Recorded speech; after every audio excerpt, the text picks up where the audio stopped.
Hello everyone! Nakikita niyo po ngayong kaninang umaga, nag-harvest po ako ng pananim ni nanay na sitaw. Sa may gilid lang po yan ng bahay namin, sa may bakuran po ng kapitbahay namin, nakikitanim lang po kami. Tsaka, ayan po kitang-kita niyo, pinipili ko po yung mga pwede nang lutuin. At saka yung mga maliliit pa, hindi ko pa po kinuha kasi baka hindi pa siya pwedeng lutuin.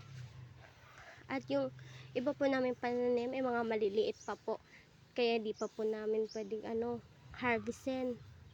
Kailangan po namin lagyan ng pampataba yung iba kasi po yung iba na natutuyo na sa sobrang init.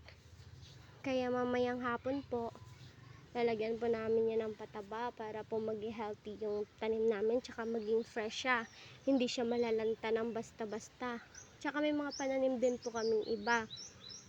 May talong, kotakto, may kalabasa, tsaka may ampalaya, ngunit maliliit pa kasi kakatinim pa lang ni nanay.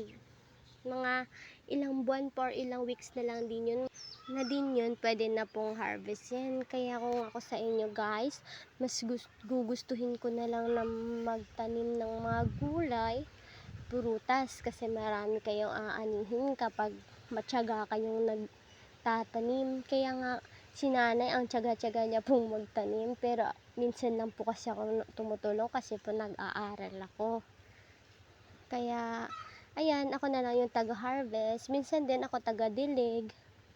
At maganda po talaga may tanim sa bakuran para meron kayong pagkukunan kapag wala na po kayong mabili.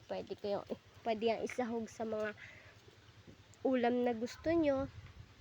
At yung iba nga po namin pananim ay dyan lang din sa gilid-gilid niyan kasi ang liit pa po, kaya di pa namin makuha. Kakatanim lang po kasi yon, pero bibidyohin ko din po sa susunod ang pag-harvest at pagdilig ko dyan sa mga halaman na yan. Ayan nga, marami-rami po kasi yung nakuha ko, kaya inulam namin kanina. Hindi ko na na-videohan yung pagluto ko kasi nagmamadali ako kasi iuulam ng umagahan ng tatay ko sa trabaho. Ayan, madami po siya. Salamat!